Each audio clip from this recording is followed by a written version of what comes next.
Hello, and Autistic Pride solidarity greetings to you all. My name's Janine Booth. I am an autistic campaigner, activist, socialist, trade unionist, writer, and something of a poet as well. So today I'm going to share with you a few of my poems by showing you clips of them recorded in different contexts. And the first one is called Manifesto from Behind the Mask.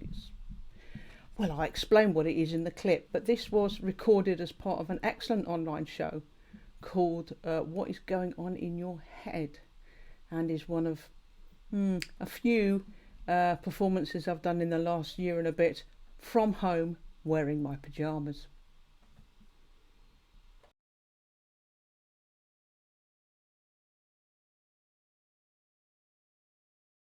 I'm going to do my poetic autistic manifesto. So it is a bit like a football match. It's a poem of two halves. And the first half is about something that most autistic people refer to as masking, which is the kind of act you have to put on to get by in society if you're autistic. Second half imagines a society in which people don't have to do that anymore, and what sort of society that might be. All right, take it away. Well, I crack on. Okay, this is called Manifesto from Behind the Mask. Make me a mask so that no one can see that the face that I'm wearing is not really me. Get me a glaze to go over my eyes so it looks like I'm looking while I'm melting inside. Fetch me some specs that can read between lines. Fit me antennae that pick up the signs. Lend me a lens that reads unwritten rules. Bless me with patience to help suffer fools. Find me a Babel fish trained to translate the looks and the hints and the traps and the bait. Arm me with ammo so I'm never caught in the crossfire of banter without a retort. Fit me a filter to sift out distraction. Teach me a trick to predict a reaction. Create me a coat like the back of a duck so that nothing will stick when they throw enough muck. Install me a switch that will switch off my thinking, considering, probing, deciphering, linking. At least fit a dimmer or a slow-mo or pause that can turn down the volume or close all the doors. Give me that gift that they call inhibition, so I know when to hush and reserve my position. Program an app that decodes all the crap. Build me a bridge across the processing gap. Alternatively, make me a world where not every place is buzzing with noise or invading my space. Set up society so you can converse and I can obsess and neither is worse. Where statements are clear and where reasoning's sound. Where some holes are square because not all pegs are round. Where life on a spectrum is not to be feared. Diversity is normal and no one is weird. Ditch the requirement that all must conform. Broaden our meaning of what is the norm. Change the arrangements, compete rather less, cooperate more, reimagine success. Where a living's a right, not a gift or a perk. Where we're working to live, we're not living to work. Where skills are acknowledged and talents are freed, from each by ability, to each by need. Design a fresh start where there's room to relax, to think, to create, to heal up the cracks. Agree some new rules so we all can control our workplaces, life spaces, world as a whole. A future where fear, hate and bullying stop. A system where people, not profit, come top. Surely this isn't too much that I ask. But until we achieve it, please make me that mask. So that was Manifesto from Behind the Mask. And the next poem is, I think probably all our experiences of lockdown have been a bit different, but maybe some of us have similar experiences of anxiety about the end of lockdown. We've had this big break from social interaction and now it's coming back again. So I put my fears in verse and it came out like this. This is called The Roadmap Ahead.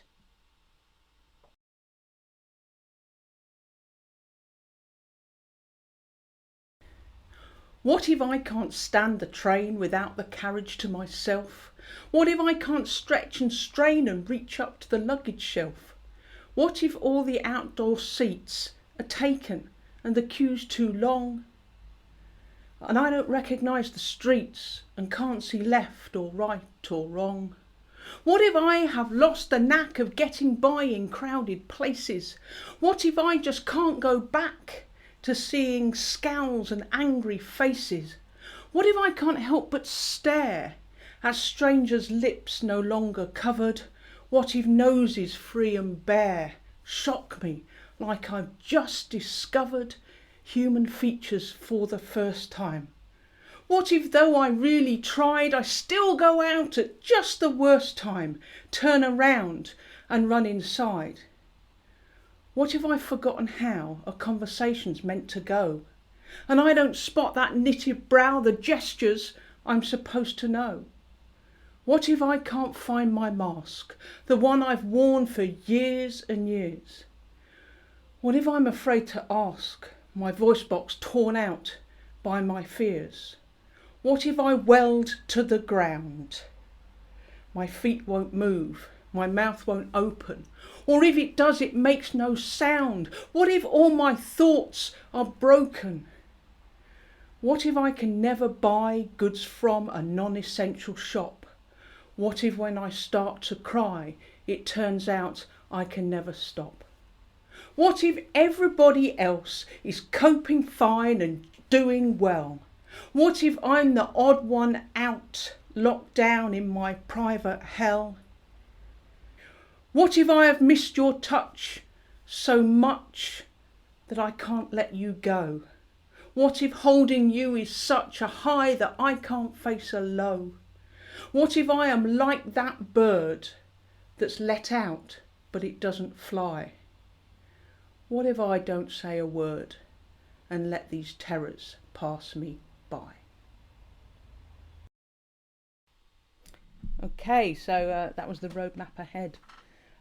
This next poem is about, well, it's about care workers. A lot of autistic people receive support from social care. A lot of autistic people don't receive as much support from social care as we'd like to. But I think we all know the important role that a good care worker can play in autistic people's lives.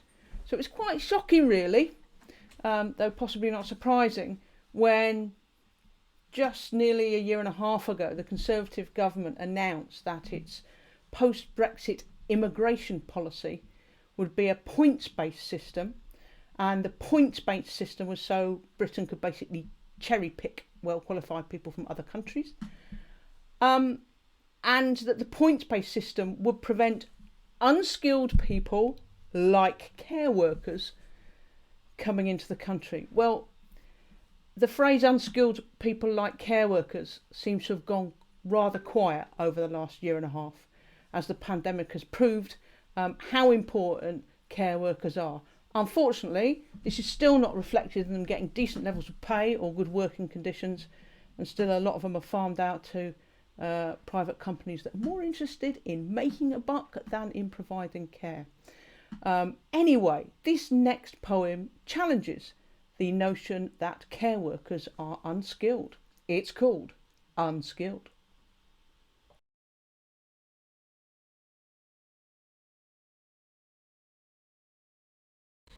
You don't have skills. You're just a carer, a labourer, an apron wearer. You smear on cream and dish out pills. You don't have skills. You don't have skills, you just wipe arses, the underside of the underclasses. You mop up drool, make tea and chat. Where's the skill in that? You're a manual handler, a heavy lifter, a later night and early shifter. You're a miracle worker, a first responder, a 15-minute magic wonder, a jargon buster and explainer, understander, try againer. A kit inspector, a friend and neighbour, a disinfector, a dressing changer, a food preparer, a medicator, a burden bearer, an educator, precious company, progress praiser, rarely grumpy, spirit raiser, hoister, shopper, cleaner, duster, moisture mopper, dose adjuster, symptom spotter, reading taker, note jotter, arrangement maker. Passage easer, pain reliever, comfort giver, help for griever.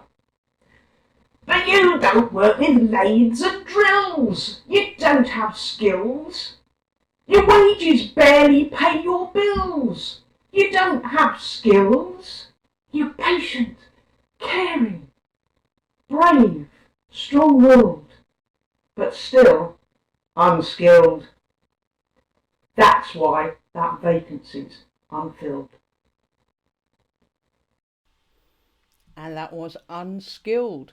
So, Autistic Pride. And before Autistic Pride, there was Gay Pride, now LGBT plus Pride. And it goes from strength to strength, getting bigger and better and more mainstream and more successful. But there's a danger, I think, that it loses touch with its roots and forgets that actually Gay Pride started as a march to mark the anniversary of the Stonewall Riot. The Stonewall Riot at a bar in New York City called the Stonewall, which was raided once too often by the police. And the clientele fought back. And that's what gave rise to the modern, what is now the modern LGBT plus movement. We have to struggle for our rights. They don't just get given to us from on high by philanthropic business entrepreneurs or what have you. So 2 years ago, on the 50th anniversary of the Stonewall Riot, which took place in 1969, I wrote this poem, and it remains relevant in Pride Month and for various different prides every year. This is called Stonewall Was a Riot.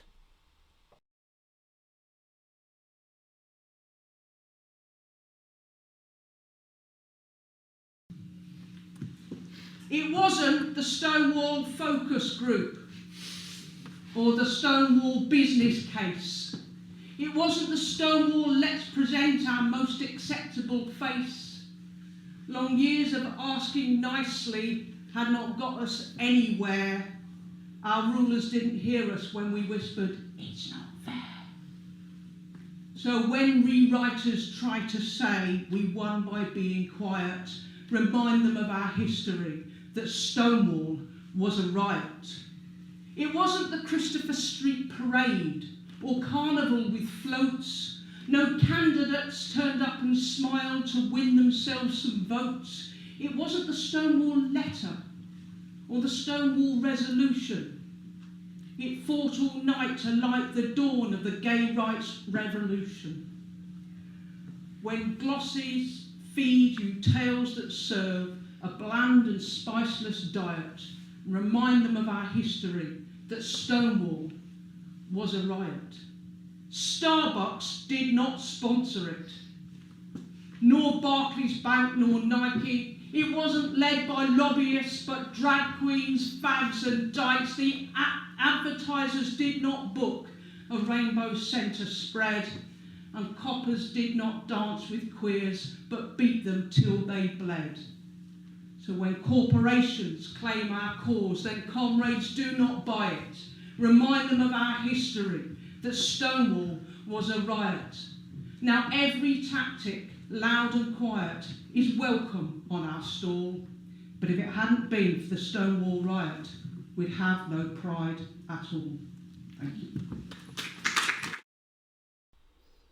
And that was Stonewall Was a Riot. Performed in Brighton a couple of years ago as part of the Stealth Aspies All Autistic Performance Group. Okay, so in a minute I'm going to do one last poem live from my dining table. But before then, just a cheeky plug. If you like what you hear, if you're interested in what I've got to say, if you like my poetry, etc., then please visit my website. I'm going to put the URL up there when I edit this.